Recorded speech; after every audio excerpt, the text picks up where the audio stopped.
Bonjour tout le monde, j'espère que vous allez tous bien. Alors une vidéo aujourd'hui pour vous présenter un oracle, l'oracle de l'alchimie intérieure. Un oracle qui a été créé par Julie Caillebotte et illustré par Soline Gary. Donc c'est un oracle tout en noir et blanc et doré. On est dans un univers un peu étoilé, dans un univers on va dire yin et yang, un univers voilà, qu'on va découvrir ensemble. Donc j'ai pas encore découvert les cartes, on va découvrir ça ensemble. J'ai retiré l'emballage de cet oracle et je vais vous le présenter. Donc on a un coffret qui est assez grand, rigide, bien rigide. On a au dos ici un petit descriptif que je vais vous lire. L'alchimiste est un être libre. Il œuvre à son rythme, au fil de ses rencontres et de ses expériences en quête de son élévation spirituelle. Dans ce coffret, tu découvriras 45 cartes magnifiquement illustrées, accompagnées d'un livre t'offrant un voyage initiatique au cœur de ton être. Tu y trouveras l'interprétation détaillée de chaque carte et des outils te permettant d'obtenir des réponses complètes à tes questions. Cet oracle sera un fabuleux compagnon de route qui te soufflera par le biais de ton intuition des messages et des conseils. Il t'aidera à progresser sur ton chemin de vie. Tel est le principe de l'alchimie spirituelle. Te révéler pleinement et t'accepter tel que tu es. Donc vous retrouvez cet oracle aux éditions Très Daniel. Donc je vais vous présenter le petit livret d'une façon un peu différente de ce qui a déjà été présenté par des personnes qui ont créé également des vidéos sur cet oracle. Donc je vais commencer par une présentation de la biographie de l'autrice, mais également une biographie de l'illustratrice. Donc c'est important pour moi, pourquoi ? Pour s'imprégner un petit peu de l'univers, des personnes qui ont créé l'oracle. C'est très important de connaître un petit peu leur approche et pour pouvoir mieux s'en imprégner, je dirais, et avoir une familiarité plus importante avec l'oracle. Allez, c'est parti. Donc, une présentation de la biographie de l'autrice qui est Julie Caillebotte. Elle est médium, bien ancrée dans ses baskets. Vous allez voir pourquoi c'est important cette notion d'ancrage après. Qui aime l'humour et qui prône une spiritualité respectueuse. Elle insiste sur le discernement et le libre arbitre de chacun. Enfin, elle se plaisait à se connecter au monde de l'invisible. Elle aimait mettre en lumière tout ce qu'elle ressentait et qui ne se voyait pas à l'œil nu.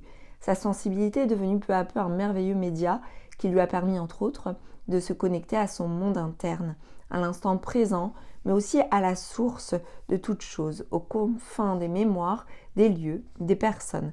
Elle a pris le parti d'assumer cette sensibilité et de la mettre au profit de ses ressentis pour transmettre, partager, soulagée.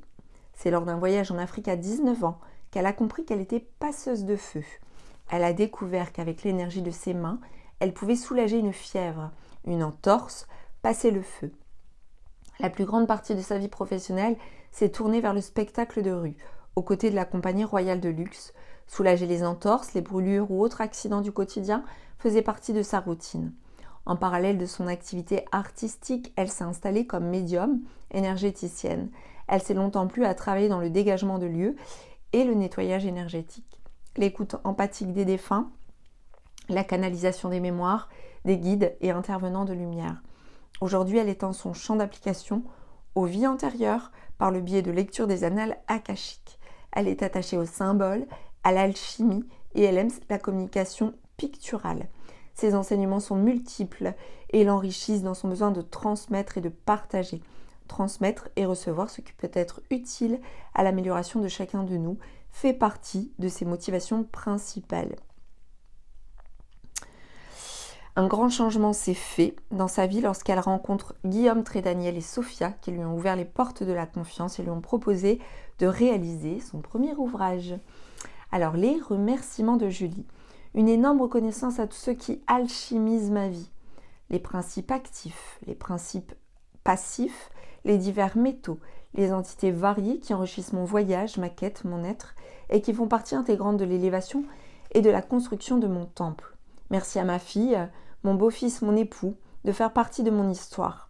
Un immense merci à Hélène pour son grand soutien, sa patience et son regard alchimique sur mon travail. Merci Vincent de nous avoir accueillis dans ta cabane magique du fond des bois. À Marc, Caroline, Odile, Fleur, Émilie, Flora, les boosters qui me redonnent la patate. Merci à mes formateurs, mais aussi à tous ceux qui m'ont inspiré. Merci à ceux qui militent pour une spiritualité ancrée, responsable et respectueuse. Donc ça, on retrouve cette notion d'ancrage importante chez Julie dans cet univers de la spiritualité, avec cette notion de responsabilité et de respect. Ce qui est important et ce qui n'est pas forcément compris et donné à tous, puisque la spiritualité aujourd'hui est entre les mains de tous et comprise de façon différente, et il peut y avoir des spiritualités effectivement non ancrées, mal ancrées, parfois perchées, et d'où cette notion d'ancrage, de responsabilité et de respect. Il y a des choses qui ne sont pas à faire ou à pratiquer non plus à la légère, et je dirais sans conscience. Merci à la grande famille qui m'offre son ciel étoilé, à la petite famille qui me soutient et qui me rappelle d'où je viens. Merci à Sophia qui me fait confiance avec patience. Merci à Clémence, merci à Guillaume, très Daniel pour son audace d'avoir cru en moi. Merci à Soline pour cette belle histoire, ta confiance et ton énergie paisible qui calme tous les mauvais feux. Tu as su transmuter par ton trait de génie notre belle communion, notre lumineuse idée. Merci à ceux qui m'ont inspiré pour cet oracle, Anne Laroche de Rosa, Patrick Burenstenas, Pascal Boucher, Annick de Souzenel, Solange Sudarski, mais aussi Alchimie et Mystique d'Alexander Robe, paru aux éditions Taschen, et les symboles du docteur Philippe Seringe, paru aux éditions Somme Le Hameau. Voilà. Donc, elle parle de sa collaboration, Julie avec Soline. Elle nous parle d'une belle histoire, d'une confiance et d'une énergie paisible qui calme tous les feux. Donc voilà, ouais, pour moi c'est important en fait de connaître tout ça pour comprendre l'alliance de travail aussi entre les deux, on va dire, co-créateurs. La biographie de l'illustratrice. De son enfance passée sur un voilier avec sa famille, Soline garde le goût des grands espaces et de l'horizon, de la contemplation et du rêve, ainsi qu'un enchantement pour le monde animal, végétal et les forces de la nature. Enfant, elle apprend à dessiner aux côtés de son père, ancien décorateur de théâtre et peintre de marine.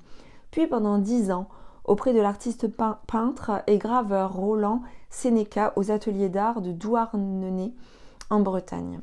Les portes qui s'ouvrent ensuite à elle la conduisent vers la musique et elle accompagne pendant 15 ans divers projets culturels et la carrière d'artiste musicien.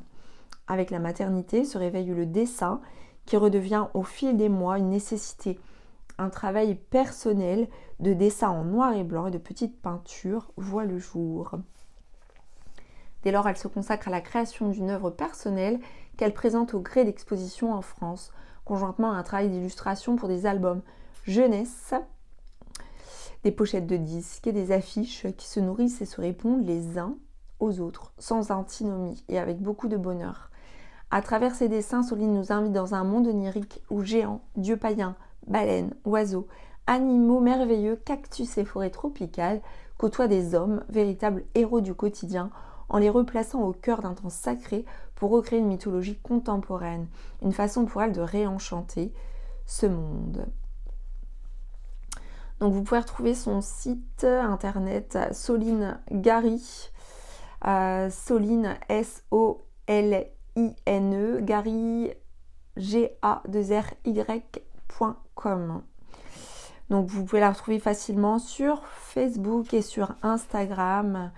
Et pour Julie, c'est pareil, donc vous retrouvez son Facebook, Julie Caillebotte, Happy Light, Instagram, et vous retrouvez, non, il n'y a pas son site, il y a Twitter. Donc voilà pour la présentation de l'autrice et de l'illustratrice. Donc on retrouve un sommaire avec donc voilà une partie sur Bienvenue dans l'oracle de l'alchimie intérieure, le détail des cartes, l'interprétation de la carte, le sigil, la signification des pictos, signification des couleurs, la prise en main de l'oracle, les tirages de cartes et la signification des cartes. Alors, je vais pas, parce que c'est très long, hein, et d'ailleurs, je vais pas tout lire, ça n'a pas de sens. On va voir un petit peu les tirages, voilà. Les types de tirages. Alors, on a un tirage ici pour la résolution pour me sortir d'un blocage, avec 4 cartes. Donc petit coup de boost pour t'aider à sortir d'une situation difficile. Donc en carte 1, identification de mon blocage. En carte 2, l'atout favorable qui m'aidera à résoudre le problème. En carte 3, le point que je dois travailler. En position 4, l'expérience que je vais en tirer. On a un tirage sur ma puissance, un tirage pour révéler la qualité ou la puissance qui sommeille actuellement en toi et qui ne demande qu'à s'exprimer. Donc c'est un tirage en 6 cartes. Un tirage en 6 cartes. Ensuite, on a le tirage maquette. Un tirage qui peut t'aider lorsque tu as un but à atteindre. Ensuite, on a un tirage sur le projet professionnel qui t'aide donc à y voir plus clair lorsque tu te questionnes sur une direction professionnelle. Donc c'est un tirage en 7 cartes. On a un tirage relationnel, mes relations, qui t'aide à y voir plus clair dans une relation.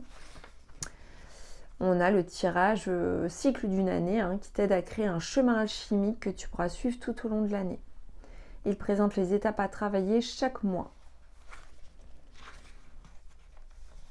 Et ensuite, on a un dernier tirage, mon projet, comment surmonter ma peur. Comment surmonter ma peur en 6 cartes. Donc ça aide à y voir plus clair sur une des peurs ou appréhensions qui te bloquent. Et ensuite, on passe à la signification des cartes. Alors, signification des cartes, on retrouve l'intitulé de la carte avec un très grand, à chaque fois des grands paragraphes en fait. Des grands paragraphes, alors je prends par exemple ici la une, on retrouve un grand paragraphe avec ensuite la carte qui te parle, le message de la carte, si c'est en position favorable, avec le sigil associé. Bon là, il faut vraiment connaître bien l'oracle et avoir lu un petit peu le sommaire avant, pour comprendre un petit peu le sigil associé, le pictogramme et la couleur. Voilà, alors on va découvrir les cartes. Alors non, je vais avant toute chose, je vais prendre une carte au hasard et on va aller en fait découvrir la signification de la carte. Comme ça, on aura un exemple pour une carte du descriptif. Voilà. Alors, j'ai la carte ici, 23. Alors, il n'y a pas de hasard, vous voyez. 23, c'est mon jour de naissance. 23, l'énergie des racines. On est dans les racines. Dans les racines, ça peut évoquer pas mal de choses. Alors, on y va. On y va pour la carte 23, l'énergie des racines. Cette carte fait écho au chakra racine et est associée aux énergies des planètes Terre et Saturne. À savoir que Saturne est en Poisson, et également donc est en Poisson dans mon signe. Alors, je vous parle de moi, pourquoi ? Pour faire écho un petit peu et faire des parallèles, et ça peut aider certains à comprendre comment on peut se dire qu'avec le tirage, il n'y a jamais de hasard.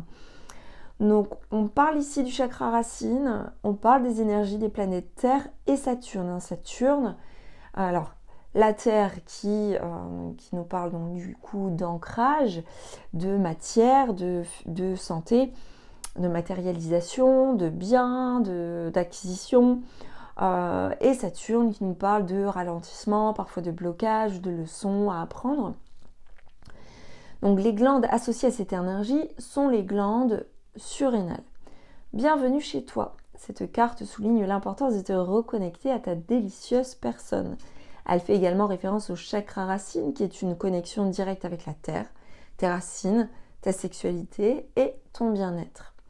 Grâce à ce chakra, tu te sens bien dans ta peau, tu habites entièrement ton corps et tu te places sur ton réel chemin de vie.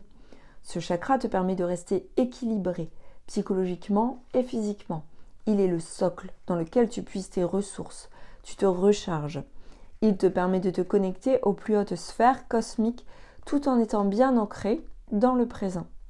S'il t'arrive de risquer ta vie pour rien, de ne pas mener tes projets à bien, de te contenter de peu et de ne pas croire à ta réussite, d'être fataliste, de te sentir vulnérable, déprimé, méfiant, sans joie, d'avoir peur de déranger, il y a de fortes chances que ton chakra racine soit sous-actif.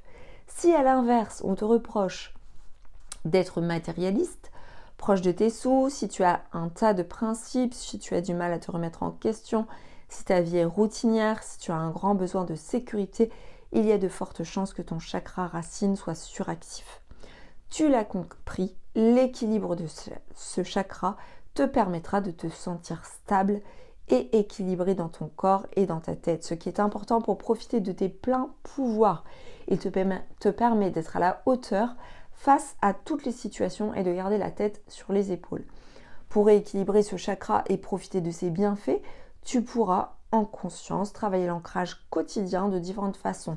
Tu pratiqueras au besoin des exercices grâce auxquels tu te sentiras en harmonie avec ton corps, comme la danse, les arts martiaux, le yoga. Tu pourras méditer en imaginant des racines qui descendent de tes pieds et qui rejoignent le centre de la terre. Tu travailleras sur tes peurs et sur le développement de ta confiance. Pense aussi à te reconnecter à la nature, car se promener en conscience est un excellent moyen d'harmoniser son chakra racine et de libérer sa tête d'une grande partie de ses blocages. Donc le chakra racine te parle, on a donc un paragraphe là-dessus. On me nomme Muladhara, je suis associée à la couleur rouge, je suis située au niveau du périnée et orientée en direction de notre chère terre. Lorsque je suis en harmonie, je te permets de te sentir bien dans tes baskets, car je suis liée aux besoins de sécurité et directement raccordée à tes racines familiales et à tes lignées karmiques. Je suis ce qui t'a permis de te construire. Donc là, ça me parle, mais complètement par rapport à ma situation personnelle. Donc vous voyez, encore une fois, il n'y a pas de hasard quand on tire une carte. Le message de la carte, cette carte t'invite à te connecter avec le chakra racine. C'est dans l'équilibre et la stabilité qu'il te sera facile de surmonter tes peurs. L'ancrage sera de rigueur pour avoir une vision juste et objective de la vie. En position favorable, donc là je suppose, c'est en position droite et non inversée. Tu baignes dans une vraie harmonie et tu es centré quoi qu'il arrive. Tu as les pieds sur terre, tu es bien dans ta peau, tu te sens en sécurité, tu peux partir à la conquête du monde. Le sigil associé, mon Muladhara, est parfaitement harmonisé.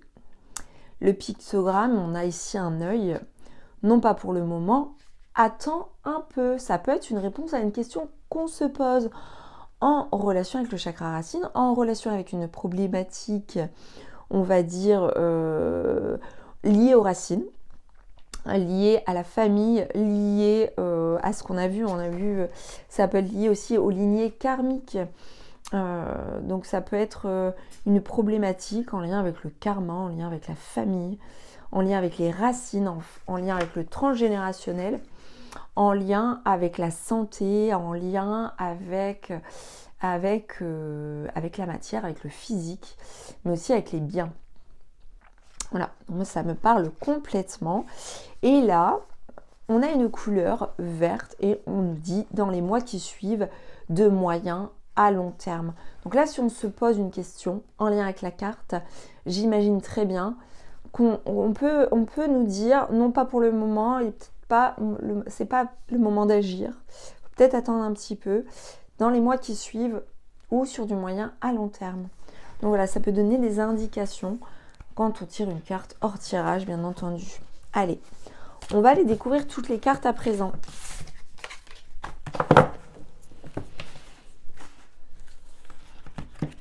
Alors, je vous montre le dos, c'est magnifique. Magnifique. Voilà, donc je sais pas, est-ce que ça représente un dragon? Est-ce que ça représente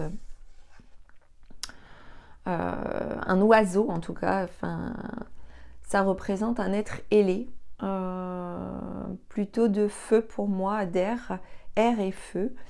Et on a ici au centre, je dirais comme un iris en fait, un œil. Enfin, c'est moi ce que je vois, hein. C'est ce que je peux interpréter. On a un ciel étoilé en fond avec l'œil qui voit. L'œil qui voit, et on a cette énergie dorée, cette énergie de protection, et cette énergie aussi un peu, je dirais, de feu, mais de feu purificateur. On n'a pas le feu ici rouge, pour moi, qui est symbole qui peut être le symbole de la destruction aussi, quand il est vraiment voilà, à son paroxysme. Non, là on a un feu, je dirais contrôlé, bien ancré, avec ici, voilà, ben oui, le côté alchimie, c'est le côté responsable et respectueux justement de cette magie, de cette chimie, de cette alchimie. Alors là je suis à l'envers, donc on va commencer par la carte 1. La carte 1, je vous la montre ici. Alors, on a invoqué son géant. Voilà, invoquer son géant. Donc on a un géant avec une petite fille ou une petite femme. Ou ça peut être une femme tout simplement, avec un géant. Donc on a l'énergie féminine avec l'énergie masculine, et on a un petit peu comme... alors on a à chaque fois, j'ai l'impression, sur toutes les cartes, un ciel étoilé en fond. C'est magnifique, avec le sigil en haut. En bas, le titre. Et on a ici donc le pictogramme. Donc invoquer son géant. On retrouve plusieurs symboles. Là, ici, on retrouve l'étoile. Alors, je suppose que l'étoile, on la retrouve partout. Et ici, on a un cœur. On a un cœur avec qui parle d'amour. On a un être géant à la fois mi-homme et mi-animal, avec ici une queue, avec des poils, avec une notion de zébrage sur le corps, et voilà. Allez, on continue. Laissez passer la tempête, carte 2. Alors je ne vais pas vous décrire toutes les cartes parce que sinon ça serait très long, et après c'est source à interprétation. Ça peut être source à interprétation, donc voilà, on a plusieurs choses, on a plusieurs éléments. On peut avoir un nuage, comme un nuage ici, des jambes, mais des jambes qui sont plutôt animales, enfin voilà, un œil.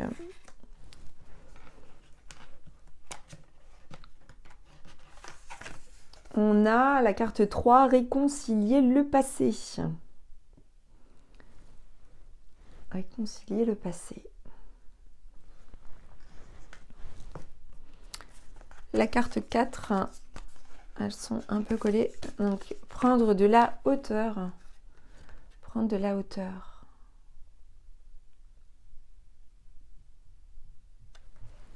C'est très joli.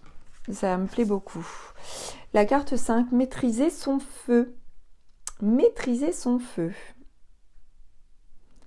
Alors là, ça, voilà, je pense que Julie Caillebotte, on a fait notion en tout cas la description de la biographie, le fait de pouvoir apaiser le feu, contrôler le feu, c'est quelque chose qui est une compétence chez elle. Donc on la retrouve ici, avec le numéro 5. Donc en numérologie, le 5, ça vibre assez assez feu d'ailleurs, puisque on est avec le 5 sur des énergies de dynamisme, de voyage, d'indépendance et oui, d'action, d'activité, de déplacement, de déménagement. Donc maîtriser le feu, c'est maîtriser, ça peut être maîtriser l'impatience, maîtriser peut-être l'impulsivité, peut-être voilà, il y a plusieurs notions comme ça, je suppose. Alors le 6, le temps voulu. Le temps voulu. 7, prendre les rênes de sa vie. C'est magnifique ici, ça fait référence au chariot. Donc on retrouve chariot donc dans le tarot. Ici on retrouve donc un personnage féminin sur un oiseau. Prendre les rênes de sa vie, bien conduire sa vie, être maître de son véhicule. Carte 8, la persévérance.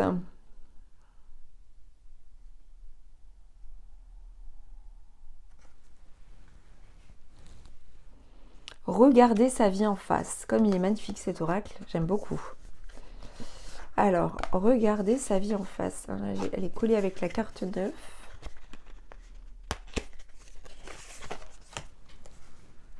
Avec ses yeux.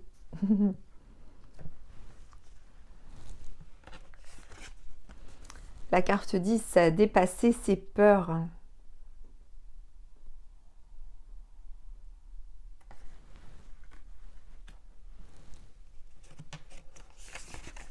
La carte 11, accueillir le silence.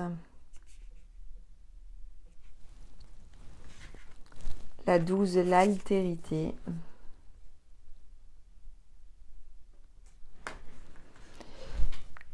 La 13, laisser passer la lumière.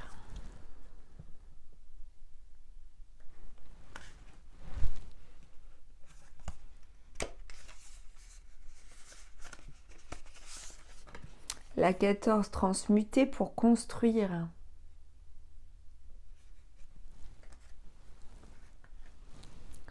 La 15, l'étincelle de force.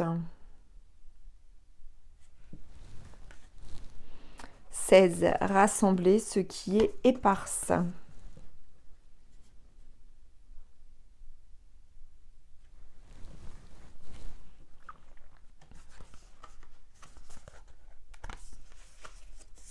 La 17, l'énergie du savoir inné. On a toujours des yeux en fait, hein. On a au moins toujours un œil dans chacune de ces cartes, ça me plaît beaucoup. On est sur l'œil qui voit, alors cette notion de troisième œil que l'on retrouve, l'énergie du savoir inné. L'œil qui voit, l'œil qui sait. L'œil qui devine, l'œil qui comprend, l'œil qui est tourné vers l'intérieur, mais qui est tourné aussi vers l'extérieur. Donc, la carte 18, l'énergie visuelle.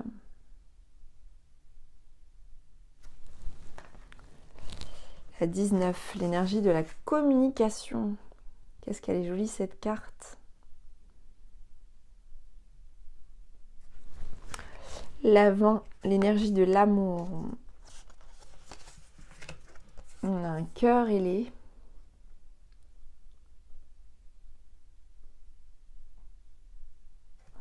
Un cœur qui triomphe.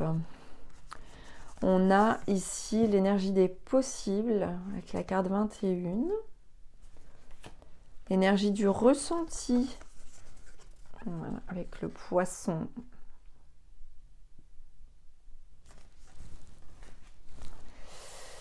On a donc la carte 20. Alors la carte 23, j'ai dû mal la replacer, c'est pas grave. Donc la carte 23 que l'on a vue tout à l'heure, l'énergie des racines. Là, la carte 24, ce qui est haut est comme ce qui est en bas. Une main dirigée vers le ciel, une main dirigée vers le bas. Donc ça peut être la planète Terre comme tout autre endroit en fait dans l'univers.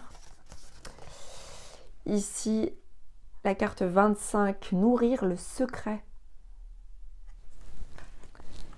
La carte 26. Alors, je vais replacer là en 23. Hop. La carte 26, libérer le secret cette fois. Comme c'est beau, avec cette rose. Libérer le secret. La carte 27, on a ici le pardon. Le pardon. La carte 28, la caverne alchimique. La carte 29, la renaissance alchimique. 30, la joie alchimique. 31, la prison.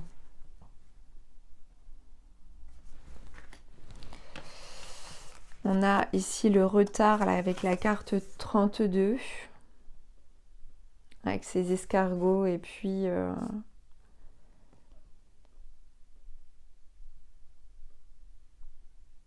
ce sablier.